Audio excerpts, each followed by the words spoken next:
કચ્છ જિલ્લામાં સ્થાનિક સ્વરાજ્યની ચૂંટણીલક્ષી કામગીરી તેજ બની છે ત્યારે આમ આદમી પાર્ટી દ્વારા પોલીસ તંત્ર પર ગંભીર આક્ષેપો કરવામાં આવ્યા છે। પશ્ચિમ કચ્છ જિલ્લા આમ આદમી પાર્ટીના પ્રમુખ જુઝારદાન ગઢવીની આગેવાનીમાં જિલ્લા કલેક્ટરને એક આવેદનપત્ર પાઠવી રજૂઆત કરવામાં આવી છે કે પક્ષના કાર્યકરોને પોલીસ દ્વારા બિનજરૂરી રીતે હેરાન કરવામાં આવી રહ્યા છે। આવેદનપત્રમાં જણાવાયું છે કે દિલ્હી ઓફિસથી આવેલા પક્ષના સહયોગીઓ અને સ્થાનિક કાર્યકરો જ્યારે ચૂંટણીલક્ષી કામગીરી કરી રહ્યા છે ત્યારે પોલીસ વિભાગ દ્વારા તેમને ડરાવવા ધમકાવવાના પ્રયાસો થઈ રહ્યા છે।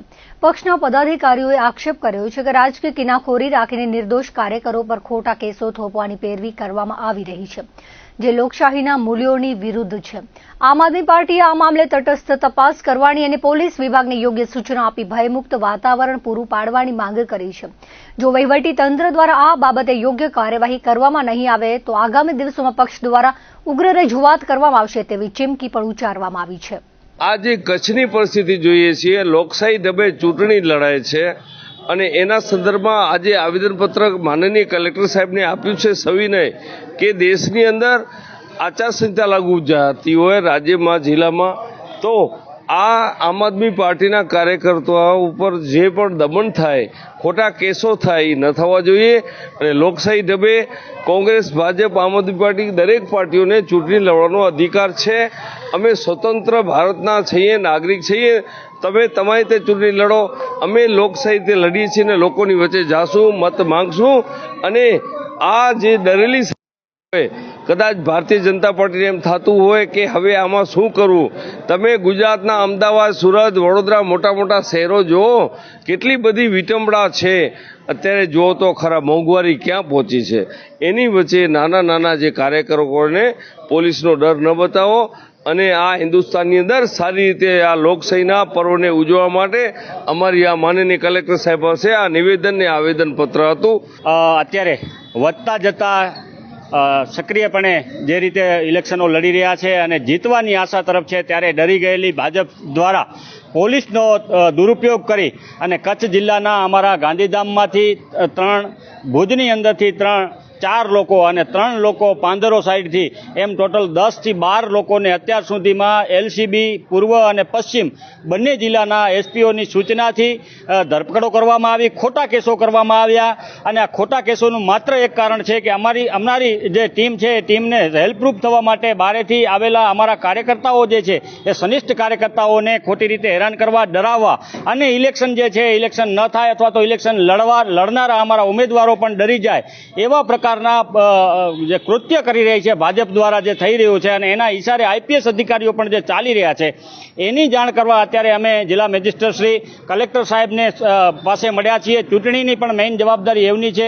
પારદર્શકતાપૂર્વક ઇલેક્શન થાય અને પારદર્શકતાપૂર્વક જે ચૂંટણીઓ છે લડાય અને પારદર્શકતાપૂર્વક તમામ ઉમેદવારો લડી શકે, જીવી શકે, લોકશાહી છે લોકશાહીની અંદર હરીફરી શકે એ બાબતની રજૂઆત કરવા આવ્યા છીએ અને અત્યારે અમને ખાતરી મળી છે કે તેઓ બંને એસપી સાહેબોને સૂચના પણ આપશે અને જનતા રેડ કરવા માટેની પરમિશન પણ અમે કલેક્ટરશ્રી પાસે માંગી છે કે પૂર્વ અને પશ્ચિમ બંને જિલ્લાની અંદર દારૂ, ખનીજ અને વિવિધ પ્રકારના જે ગેરકાયદેસર કામો થઈ રહ્યા છે એના પર જનતા રેડ કરવા માટેની અમને મંજૂરી આપવામાં આવે અને એ મંજૂરીને લઈને અમે આગળ વધીશું।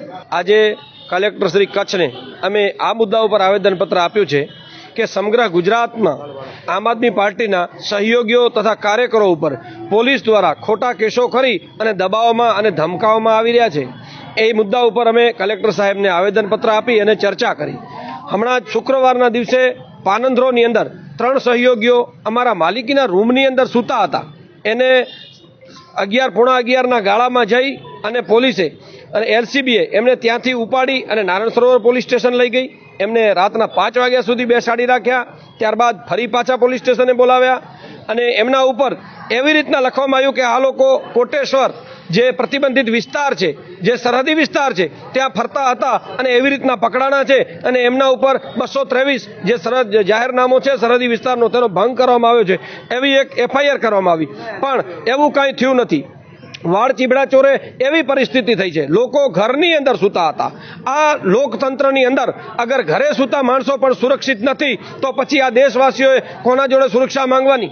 લોકો પોલીસને જોઈ અને સુરક્ષાનો અનુભવ કરતા હોય છે, પણ જો પોલીસને જોઈ અને ગભરાવા માંડશે તો પછી લોકો સુરક્ષાની આશા કોની અંદર રાખશે? માટે આ મુદ્દાને લઈ અને અમે કલેક્ટરશ્રીને આવેદનપત્ર આપ્યું અને કીધું છે કે સાહેબ, ફરી આવી કોઈ ઘટના ન બને અને લોકોનો પોલીસ પ્રત્યેથી વિશ્વાસ ન ઉઠી જાય અને પોલીસ પોતે જ પોતાની ઉપર કીચડ ઉછાળી રહી છે, પોતાનું નામ બદનામ કરી રહી છે, દુનિયા નથી કરી રહી. જે પોલીસ છે એ પોતાના ઉપર દાગ લાગે એવા કામ શું કામ કરે છે? નિર્દોષ નાગરિકોને શું કામ હેરાન કરે છે? ગ્રેજ્યુએટ છોકરા, ભણેલા ગણેલા, એ છોકરાઓને ખોટી રીતે કેસોમાં ન ફસાવે અને નાગરિકોને હેરાન ન કરે એવી આશા રાખી છે.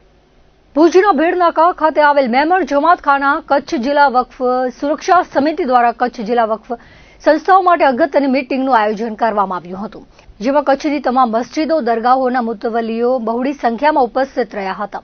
પીર સૈયદ કૌસર અલી બાપુએ જણાવ્યું હતું કે કચ્છ જિલ્લામાં આવેલી તમામ વક્ફ સંસ્થાઓના રક્ષણ, સંચાલન અને યોગ્ય રજીસ્ટ્રેશન માટે હાલની પરિસ્થિતિ અત્યંત સંવેદનશીલ અને ગંભીર બની રહી છે. આવા સમયે સમિતિનું ગઠન કરવા અને સમાજમાં પારદર્શિકતા લાવવા માટે મીટિંગ યોજાઈ હતી. અલી મહમદ જતે જણાવ્યું હતું કે ઘણા વર્ષો પછી પહેલી વખત ઐતિહાસિક મીટિંગનું આયોજન કરાયું હતું, જેમાં મિલકતો પર વધતા વિવાદો, કાયદાકીય પડકારો, ગેરવ્યવસ્થા તેમજ નોંધણી અંગે વક્ફ નિષ્ણાંતો દ્વારા માર્ગદર્શન પૂરું પાડવામાં આવ્યું હતું. સાથે સમાજમાં જાગૃતતા આવે અને મિલકત સંબંધી જે ખામી છે તેને પૂરી કરવામાં આવે તે સહિતના મુદ્દાઓ અંગે પૂરક માહિતી આપવામાં આવી હતી. દરેક તાલુકા લેવલે ટીમોને કામગીરી સોંપવામાં આવશે, જેની જિલ્લા લેવલે કામગીરી થશે. મિલકત રજીસ્ટ્રેશનમાં જે ખામી હશે તેને પૂરી કરવામાં આવશે. મૌલાના અલીફ નકશબંદીએ જણાવ્યું હતું કે મુતવલ્લીઓ પાસે મિલકત સંબંધી રેકર્ડ નથી, જેના કારણે મુશ્કેલી ઊભી થાય છે. ત્યારે આવી મુશ્કેલીઓને કઈ રીતે દૂર કરવી તે અંગે માહિતી અપાઈ હતી. આવનારા દિવસોમાં કેમ્પો યોજીને અધુરાશો પૂરી કરવામાં આવશે અને ઉમ્મીદ પોર્ટલ પર રેકર્ડની નોંધણી કરવામાં આવશે તેવું ઉમેર્યું હતું. આવી પરિસ્થિતિને ધ્યાનમાં રાખીને કચ્છ જિલ્લામાં તમામ મસ્જિદો, મદ્રેસાઓ, દરગાહો, ખાનકાઓ, ઇબાદગાહો, તકિયા, ફકી, ઇમામવાડાઓ, માતામો, આસ્થાનાઓ તેમજ અન્ય સામાજિક શૈક્ષણિક વક્ફ સંસ્થાઓના મુતવલ્લીઓ માટે ખાસ મીટિંગ યોજાઈ હતી, જેમાં હાલની સ્થિતિ, કાયદાકીય માર્ગદર્શન, રજીસ્ટ્રેશન પ્રક્રિયા તેમજ ભવિષ્યમાં સંસ્થાઓને સુરક્ષિત રાખવા માટે જરૂરી કાર્યવાહી અને સરકારના લાભો અંગે વિસ્તૃત ચર્ચા કરવામાં આવી હતી. મીટિંગમાં બહોળી સંખ્યામાં સમાજના અગ્રણીઓ, મૌલાના મુતવલ્લીઓ ઉપસ્થિત રહ્યા હતા. કચ્છ જિલ્લા વકફ સુરક્ષા સમિતિ દ્વારા આખી મીટિંગ બોલાવવામાં આવેલ, તેમાં કચ્છના તમામ આગેવાનોએ એ સમિતિના અધ્યક્ષ પદ માટે મને નિમેલ, એટલે હવે એ સમિતિનો અધ્યક્ષ છું. આજે કચ્છ જિલ્લાની તમામ વકફ સંસ્થાઓ, મસ્જિદો, દરગાહો, મદરસાઓ, ઇમામવાડાઓ, તકિયાઓ તેના તમામ મુતવલ્લીઓ આ મીટિંગમાં ઉપસ્થિત રહ્યા હતા. અને મીટિંગ રાખવાનું કારણ અત્યારે જે હાલની વકફની પરિસ્થિતિ છે ખૂબ જ જવાબદારીપૂર્વક છે અને માર્ગદર્શકતાના અભાવના લીધે ઘણી એવી સંપત્તિઓ છે એ ઉમ્મીદ પોર્ટલ ઉપર અત્યારે ચડેલી નથી, જેને વ્યવસ્થિત રીતે ઉમ્મીદ પોર્ટલમાં તો ચડાવવા તેમજ વકફ બોર્ડ ગુજરાત રાજ્યમાં વ્યવસ્થિત રીતે રજીસ્ટ્રેશન કરાવવા માટે એક સમિતિનું ગઠન કરવા અને કચ્છમાં બાકી રહી ગયેલ તમામ સંસ્થાઓ કેવી રીતના વ્યવસ્થિત રીતના ચાલે, તેમના બંધારણ કેવી રીતના બને અને તે પારદર્શકતા આવે સમાજમાં, એના માટે આ મીટિંગનું આયોજન કરવામાં આવ્યું. કચ્છ મુસ્લિમ સમાજ વકફ સુરક્ષા સમિતિ દ્વારા આયોજિત જે મીટિંગ બોલાવવામાં આવી હતી, ઘણા વર્ષો પછી પહેલી મીટિંગ છે, જે ઐતિહાસિક કહેવાય કે સમગ્ર કચ્છમાંથી દરેક તાલુકા અને દરેક ગામમાંથી બહોળી સંખ્યામાં મસ્જિદો, મદરસા અને દરગાહોના મુતવલ્લીઓ ઉપસ્થિત રહ્યા. આજે જે માર્ગદર્શન પૂરો પાડવામાં આવ્યો છે એને અનુસંધાને એવી ઉમ્મીદ છે કે મુસ્લિમ સમાજે થોડો જાગૃત થયો છે અને ઉમ્મીદ પોર્ટલમાં જે રજીસ્ટ્રેશન બાબતે જે કઈ ખામીઓ છે હજી સુધી એને પૂરી કરવામાં આવે અને એના માટે દરેક તાલુકા લેવલે પણ ટીમો રચી અને એ કામગીરી સોંપવામાં આવશે અને જિલ્લા લેવલે પણ આનું કામ થશે. કચ્છના તમામ સંસ્થાઓના જવાબદાર હોદ્દેદારો અને વકફના નિષ્ણાતો અને કોમના હમદર્દો મોટી સંખ્યામાં ભેગા થયા અને સારો એવો માર્ગદર્શન પૂરું પાડ્યું છે. ઉમ્મીદ રાખીએ છીએ કે ઉમ્મીદ પોર્ટલમાં જે રજીસ્ટ્રેશન સંબંધી ખામીઓ છે એ તાત્કાલિક પૂરી કરવામાં આવશે અને એના માટે આજે બહુ જ આ મીટિંગ મહત્વપૂર્ણ પણ રહી અને એક એકાંતરે જોઈએ તો અલહમદુલિલ્લાહ સફળ પણ રહી છે આયોજકોને, અને ખાસ કરીને જે વકફના નિષ્ણાતો છે એને ખૂબ ખૂબ અભિનંદન છે. અલ્લાહ તાલા આસાની ફરમાવશે અને ઇન્શાઅલ્લાહ આ કામ પૂરું થશે. ભુજ મધ્યે વકફ સુરક્ષા સમિતિની નેજા હેઠળ કચ્છના જે મુદ્દલીઓ છે, દરગાહ શરીફ, કબ્રસ્તાન શરીફ, મસ્જિદો, ખાનકાઓ અને વિવિધ જમાતના બનેલી જે વકફ મિલકતો છે એના મુદ્દલીઓ આજે બોડી સંખ્યામાં આ ભુજ માટે હાજર રહ્યા. આજના પ્રસંગે મહત્વના જે પ્રશ્નો હતા કે ઘણા મુદ્દલીઓના જે રેકોર્ડ છે એ એમની પાસે ઉપલબ્ધ નથી, એના કારણે એને મુશ્કેલી થતી હોય છે. તો આજના દિવસે આ કેમ્પમાં જે માર્ગદર્શન આપવામાં આવ્યું એમાં ખાસ કરીને 2 મુદ્દા કેન્દ્રિત હતા. એક મુદ્દો હતો પીટીઆરની નકલ અને બીજો હતો પ્રમાણપત્ર. જો આ 2 વસ્તુ ન હોય મુદ્દલી પાસે તો એ અનક્વોલિફાઈડ ઠરે, એને માન્યતા પ્રાપ્ત ન ગણાય. એટલે આ વસ્તુની સમજ અમે સમગ્ર મુદ્દલીઓને આપવામાં આવી છે અને આવનાર દિવસોમાં આ અંગેનો એક કેમ્પ પણ સંસ્થા તરફથી રાખવામાં આવશે.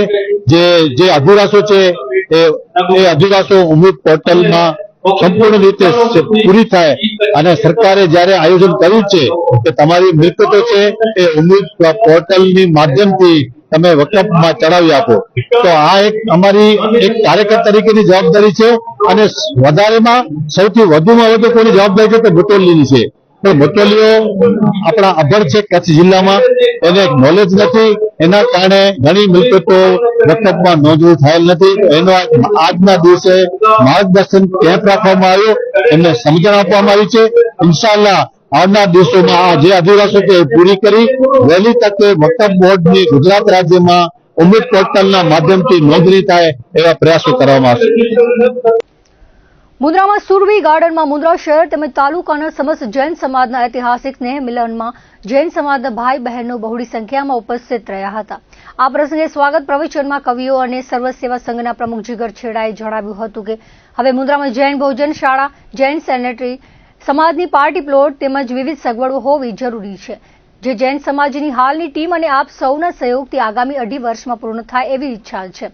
આ સ્નેહ મિલનમાં અદાણી ગ્રુપના એક્ઝિક્યુટિવ ડાયરેક્ટર રક્ષિત શાહ ખાસ ઉપસ્થિત રહ્યા હતા અને તેમનું સન્માન સમસ્ત જૈન સમાજના પ્રમુખ ભૂપેન્દ્ર મહેતા અને પરિન ગાલાએ કર્યું હતું. અદાણી ગ્રુપના રક્ષિત શાહે જૈન સમાજના શિક્ષણ અને આરોગ્યલક્ષી વિવિધ પ્રવૃત્તિઓમાં અદાણી ગ્રુપ સહયોગ આપશે એવી ખાતરી આપી હતી. મુન્દ્રાનું જે રીતે હરણફાળ વિકાસ થઈ રહ્યો છે, મુન્દ્રામાં સુવિધાઓનો પ્રારંભ કરવા આપણે સંકલ્પ લઈએ. અદાણી ગ્રુપના એક્ઝિક્યુટિવ ડાયરેક્ટર રક્ષિત શાહે જણાવ્યું હતું કે મુન્દ્રાના આંગણે જૈન સમાજના સ્નેહ મિલનનું આયોજન એક ઐતિહાસિક બની રહ્યું છે અને હાલની જૈન સમાજની ટીમ સાથે રહી અદાણી ગ્રુપ જૈન સમાજ આરોગ્ય શિક્ષણના ઉત્કર્ષ માટે સહયોગી બની રહેશે. આ પ્રસંગે બિદડા સરોવર ટ્રસ્ટના ચેરમેન વિજય છેડા, કચ્છ યુવક સંઘના કોમલ છેડા, ભુજથી આવેલા રેશમાબેન ઝવેરી, એક્ટિવ કાર્ગોના અનિલ ખોના તેમજ જૈન સમાજના શ્રેષ્ઠીઓનું વિશિષ્ટ સન્માન કરાયું હતું. મુન્દ્રા સમસ્ત જૈન સમાજના પ્રમુખ ભૂપેન્દ્ર મહેતાએ જણાવ્યું હતું કે જૈન સમાજની હાલની સમસ્ત ટીમ સમાજના વિકાસ માટે પ્રયાસો કરતી રહેશે. કાર્યક્રમનું સંચાલન ધીરજ છેડાએ કર્યું હતું. મુન્દ્રાના ઐતિહાસિક સ્નેહ મિલન માટે શહેર તેમજ તાલુકાની જૈન સમાજની સમસ્ત ટીમે છેલ્લા 10 દિવસથી ગામડે ગામડે પ્રવાસ કરી કાર્યક્રમને સફળ બનાવ્યું હતું. કચ્છના પાટનગર ભુજમાં આભૂષણોની દુનિયામાં એક નવું સોપાન ઉમેરાયું છે. શહેરના મધ્યે અત્યાધુનિક સુવિધાઓ અને આકર્ષક કલેક્શન સાથે એજે જ્વેલર્સ શોરૂમનું રવિવારે ભવ્ય ઉદ્ઘાટન કરવામાં આવ્યું હતું. શોરૂમનો પ્રારંભ ખૂબ જ મંગલમય વાતાવરણમાં કરવામાં આવ્યો હતો, જેમાં શોરૂમના સંચાલક છતારડા પરિવારની કુમારિકાના વરદ હસ્તે રિબિન કાપીને આ નૂતન પેઢીને ગ્રાહકો માટે ખુલ્લી મૂકવામાં આવી હતી. શોરૂમના સંચાલક અરવિંદભાઈએ આ તકે પ્રતિભાવ આપતા જણાવ્યું હતું કે એજે જ્વેલર્સના માધ્યમથી અમારો મુખ્ય ઉદ્દેશ્ય ગ્રાહકોને સમયની સાથે ચાલતી આધુનિક ફેશનની અનુરૂપ અને કલાત્મક ડિઝાઇન ધરાવતા આભૂષણો પૂરા પાડવાનો છે. તેઓએ વધુમાં ઉમેર્યું હતું કે ગ્રાહકોને ઉત્તમ ગુણવત્તા સાથે વાજબી દામથી ગહેણા ઉપલબ્ધ કરાવવામાં આવશે. ગ્રાહકોનો વિશ્વાસ અને સંતોષને જ અમારી મૂડી ગણીને શ્રેષ્ઠ અને પારદર્શક સેવાઓ પૂરી પાડવાની કટિબદ્ધતા તેઓએ આ પ્રસંગે વ્યક્ત કરી હતી. એજે જ્વેલર્સની આ ભવ્ય શરૂઆતથી ભુજના આભૂષણ બજારમાં એક નવું નજરાણું ઉમેરાયું છે. આ શોરૂમના તમામ પ્રકારના ડાયમંડ, સોના અને ચાંદીના આભૂષણો કરાવવામાં આવશે. આ ઉદ્ઘાટન પ્રસંગે ભુજ શહેરના રાજકીય અને સામાજિક ક્ષેત્રના અનેક અગ્રણીઓએ હાજરી આપી શોભા વધારી હતી, જેમાં રાજેન્દ્રસિંહ જાડેજા, પૂર્વ નગરપતિ અશોકભાઈ હાથી તેમજ શહેર ભાજપ પ્રમુખ મિતુભાઈ ઠક્કર ખાસ ઉપસ્થિત રહ્યા હતા. આ ઉપરાંત વિવિધ સમાજના અગ્રણીઓ, શહેરના પ્રતિષ્ઠિત વેપારીઓ, સ્નેહીજનો અને વિશાળ સંખ્યામાં શુભેચ્છક મિત્રોએ હાજર રહી સંચાલક પરિવારને આ નવા વ્યવસાયિક પ્રારંભ બદલ શુભકામનાઓ પાઠવી હતી. આવેલા તમામ મહેમાનોએ શોરૂમની સજાવટ અને ત્યાં પ્રદર્શિત ઘરેણાની શ્રેણીને નિહાળી પ્રસન્નતા વ્યક્ત કરી હતી. જિલ્લા ભાજપ પ્રમુખ દેવજીભાઈ વરચંદ, કચ્છ મોરબીના સાંસદ વિનોદભાઈ ચાવડા, ભુજના ધારાસભ્ય કેશુભાઈ પટેલ, ઉદ્યોગપતિ પ્રવીણસિંહ જાડેજા વગેરે શુભેચ્છા સંદેશ પાઠવ્યા હતા. અમારું કચરા બજારનું રહેવાનું અને ધંધાકીય સ્થળ કચરા બજાર છે. અમે આજરોજ તારીખ 5/4/2026 રોજ એજે જ્વેલર્સ સોની અરવિંદ જેરામના નામથી એક જ્વેલરી શોરૂમનો શુભારંભ કરેલ છે. જેના આજે શુભારંભ કરવા માટે અમારા ઘરને પરિવારની નિયમો દ્વારા ઓપનિંગ કરવામાં આવેલ છે. આપણી શોપ કંસારા બજાર, આશાપુરા રિંગ રોડ, મારું કચરા સોની જ્ઞાતિના મહાકાલિકાના મંદિરની સામે આવેલ છે. તો દર્શક મિત્રો, આ હતા અત્યાર સુધીના કચ્છ ઉદય ટીવી સમાચાર. ફરી મળીશું નવા સમાચારો સાથે, નવી અપડેટ સાથે. ત્યાં સુધી મને રજા આપશો. નમસ્કાર.